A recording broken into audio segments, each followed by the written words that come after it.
चुके हैं, जिसमें हमारा पहला क्वेश्चन ये है, नीचे दिए गए कथन सत्य है या असत्य, कारण के साथ उत्तर दीजिए। तो इन कथनों के बारे में हमें बताना है कि ये कथन सत्य है या असत्य। तो इनको करने के लिए हमें इनको ध्यान से पढ़ना और जो हम पहले पढ़ चुके हैं वो वाला ज्ञान काम में आएगा। पहला है, प्रत्येक अपरिमेय संख्या एक वास्तविक संख्या होती है। तो आप क्या कहते हैं इसके बारे में? प्रत्येक अपरिमेय संख्या एक वास्तविक संख्या होती है। तो ये कथन तो सत्य है। सत्य है। क्यों सत्य है? क्योंकि हम लोगों ने पहले पढ़ा हुआ है ऐसा एक चार्ट, वास्तविक संख्याएं जो होती हैं, वास्तविक संख्याएं जो होती हैं वो मिलकर बनती हैं परिमेय और अपरिमेय, परिमेय और अपरिमेय। तो जब ये वास्तविक संख्याओं के प्रकार ही हैं परिमेय और अपरिमेय, तो ऐसी स्थिति में अब क्वेश्चन आपको समझ में आता है। प्रत्येक अपरिमेय संख्या, ये वाली, एक वास्तविक संख्या होती है। बिल्कुल होती है। अपरिमेय संख्या वास्तविक संख्या ही तो है, क्योंकि वास्तविक संख्याओं के प्रकार ही तो है परिमेय और अपरिमेय। तो आपको लिखना है कथन सत्य है क्योंकि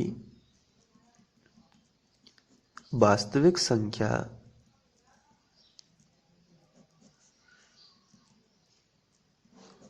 परिमेय और अपरिमेय से मिलकर बनती है। परिमेय और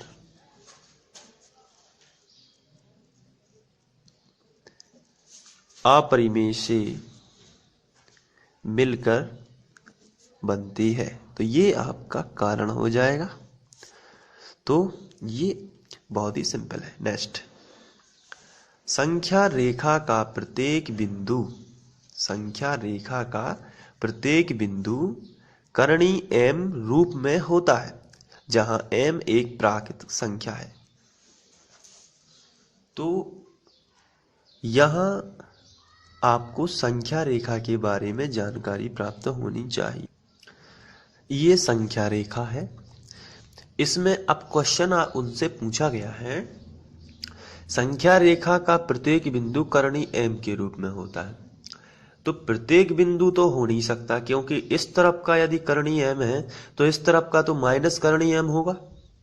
m एक कोई भी संख्या है, m बराबर संख्या रेखा की कोई भी संख्या, संख्या रेखा की कोई भी संख्या। तो जो यदि उन्होंने कहा कि संख्या रेखा का प्रत्येक बिंदु करणी m के रूप में होता है, तो ये बिल्कुल गलत है। क्योंकि करणी, यहां यदि हम करणी -3 भी तो कर सकते हैं, क्योंकि माइनस भी अंक भी तो ले सकते हैं। तो हम लिखेंगे कि माइनस करणी m भी तो हो सकता है। m का मतलब कोई भी, यहां से हम माइनस वाली कोई भी संख्या ले सकते हैं।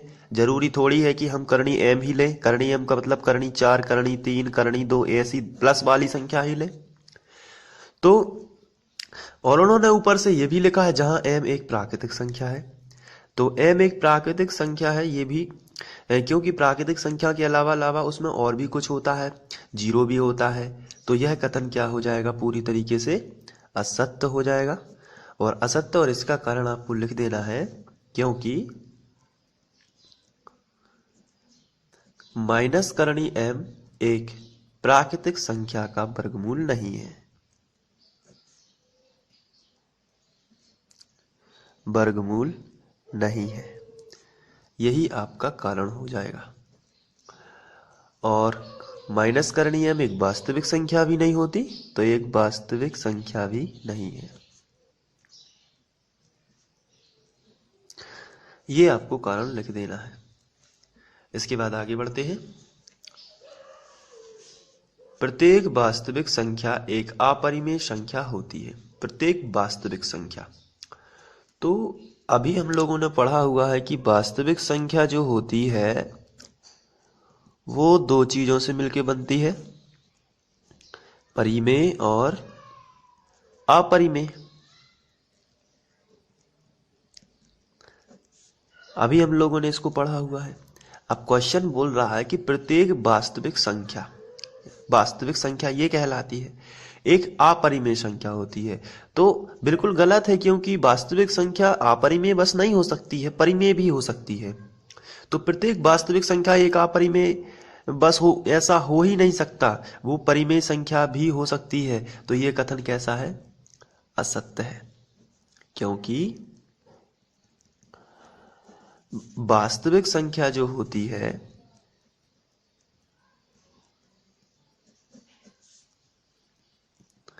वास्तविक संख्या परिमेय भी होती है, परिमेय भी होती है, अपरिमेय तो होती है, साथ में परिमेय भी होती है। तो इस तरीके से ये क्वेश्चन सॉल्व हो जाता है। नेक्स्ट क्वेश्चन है, क्या सभी धनात्मक पूर्णांकों के वर्गमूल अपरिमेय होते हैं? यदि नहीं तो एक ऐसी संख्या के वर्गमूल का उदाहरण दीजिए जो एक परिमेय संख्या है। तो सभी धनात्मक पूर्णांकों के वर्गमूल अपरिमेय नहीं होते हैं, कुछ के परिमेय भी हो जाते हैं। जैसे एग्जाम्पल, इसका आंसर लिखते हैं डायरेक्ट। इसका जो आंसर होगा, जैसे मान के चलिए करणीय 49, करणीय 49 में इसका वर्गमूल होता है 7, और 7 एक परिमेय संख्या है, क्योंकि इसके बटे में हम लोग 1 लिख सकते हैं। तो करणीय 49 का जो वर्गमूल होगा वो 7, और 7 एक परिमेय संख्या है। इसका सीधा सीधा आंसर यही हो जाएगा बस। तो इस तरीके से आप इस प्रश्नावली के पहला क्वेश्चन और दूसरे क्वेश्चन को सॉल्व कर सकते हैं। अब हम लोग तीसरे क्वेश्चन की ओर बढ़ते हैं। इसके बाद तीसरा क्वेश्चन दिया गया है, संख्या रेखा पर करणीय 5 को किस प्रकार निरूपित किया जा सकता है? तो इसके लिए कुछ आपको स्टेप्स देखने हैं कि किस प्रकार से हम लोग संख्या रेखा पर करणीय 5 को निरूपित कर सकते हैं। सबसे पहले जैसे करणीय 5 दिया है, तो करणीय के भीतर, अंडर रूट के भीतर जितने भी अंक लिखे हैं वो सेंटीमीटर में आप उसको स्केल की सहायता से उतने सेंटीमीटर का, जितना करणीय के भीतर लिखा है, अंडर रूट के भीतर लिखा है, उतने सेंटीमीटर का रेखाखंड खींचना है। तो कितने का रेखाखंड खींचना है? करणीय 5 के भीतर, यानी करणीय 5 में 5 है, तो 5 सेंटीमीटर का रेखाखंड खींचना है। तो चलिए 5 सेंटीमीटर का रेखाखंड खींचते हैं। यहाँ नीचे खींचना है, क्योंकि ऊपर पता नहीं रहता है कितने ऊपर तक जाएगा। तो 5 सेंटीमीटर ये रहा स्केल, और यहाँ 5 सेंटीमीटर का रेखाखंड खींचते हैं हम लोग। तो आपको पता ही होगा कि कैसे नापते हैं। यहाँ ये है 0, तो यहाँ बिल्कुल 0 के सामने ही रखना है एक पॉइंट, और ये है 5, तो यहाँ एक पॉइंट रख देते हैं। अब इन पॉइंट को मिला देते हैं, इससे हमारी लाइन बिल्कुल फिक्स ही आएगी। इस तरीके से मिला देना है। तो ये है रेखाखंड। इसको कुछ भी नाम दे सकते हैं आप, PQ ABCD। मैं यहाँ A और B नाम दूंगा, तो A, और यहाँ नाम दे देता हूँ B। ये है 5 सेंटीमीटर का। इसके बाद आपको क्या करना है कि यहाँ जो B पॉइंट है, B पॉइंट से 1 सेंटीमीटर दूर जाना है, और एक बिंदु और लेना है, लेकिन फिक्स 1 सेंटीमीटर दूर। तो यहाँ पहले तो आपको यहाँ 0 वाला जो पॉइंट दिख रहा है, ये वाला, इस बिंदु पर रख देना है ऐसे, और 1 सेंटीमीटर दूर, और फिक्स 1 सेंटीमीटर दूर जाना पड़ता है। तो यहाँ हम लोग इसकी प्रोसेस आपको बिल्कुल ध्यान रखनी है, याद ही कर लेनी है। तो ये 1 सेंटीमीटर दूर का ये पॉइंट मैं यहाँ बना देता हूँ। तो ये 1 सेंटीमीटर और हम लोग दूर पहुंच गए हैं, और ये C है। अब ये AB है, ये C है। अब परकाल की सहायता लेंगे और AC का मध्य बिंदु खींचेंगे। AC का मध्य बिंदु A और C, तो AC का जो मध्य बिंदु खींचना है उसके लिए हमें AC, ये पूरी भुजा AC है, लेकिन इसका हमें आधे से ज़्यादा ले लेना है, आधे से ज़्यादा ये, ठीक है, इस लाइन की, AC लाइन का, ना कि AB, AC लाइन का आधे से ज़्यादा लेना है और ऊपर चाप लगा देना है और नीचे चाप लगा देना है, उतना ही जितना है। आपको देखना है कि ये प्रकाल आपका सही होना चाहिए और जितना चाप ऊपर लगा है उतना ही चाप को नीचे लगा देना है, इस तरीके से। अब ये चाप लग गया है, आप फिर से इसको प्रोसेस को देख सकते हैं। जो ये मैंने इधर लगाया है उतना ही चाप आपको यहाँ भी लगा देना है। अब C बिंदु पर रख के उतना ही जो नपा है उसी को यहाँ से इसको क्रॉस कर देना है और यहाँ से इसको भी क्रॉस कर देना है। तो आप समझ गए होंगे क्रॉस करना है, और यदि क्रॉस आपके नहीं भी करते हैं तो आप पहले वाले चाप को वहां से थोड़ा सा बढ़ा देते हैं इस तरीके से, तो वो क्रॉस हो जाते हैं। अब जिस भी पॉइंट पर ये क्रॉस किए हैं वहां आपको मिला देना है ऐसा।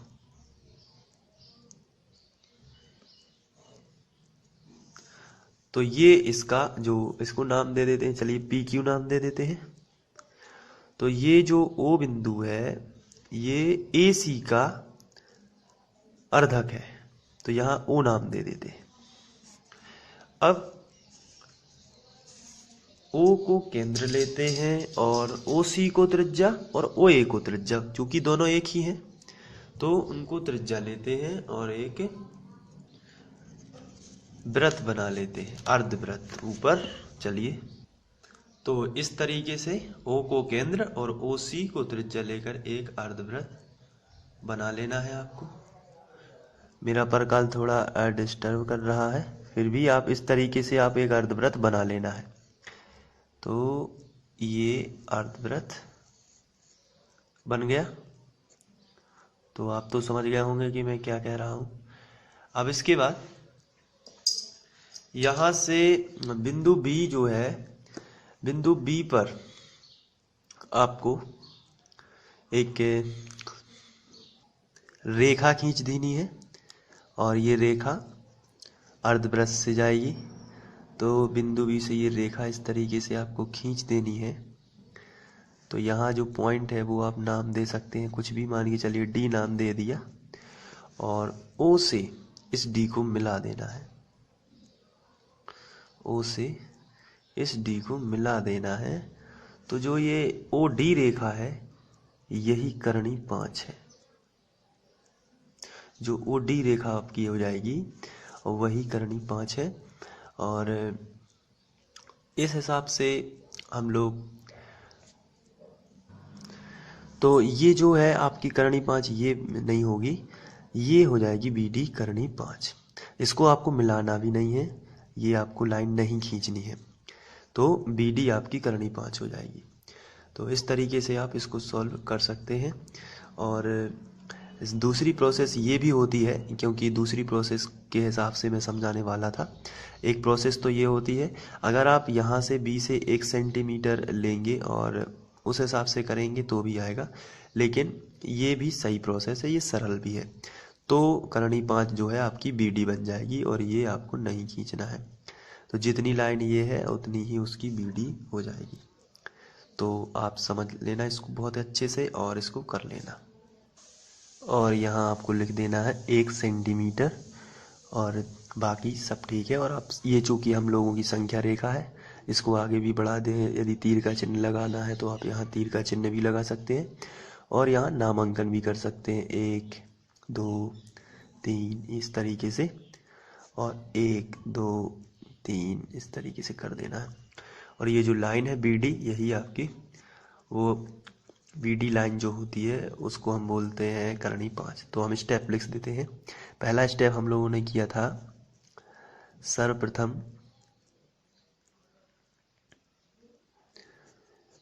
AC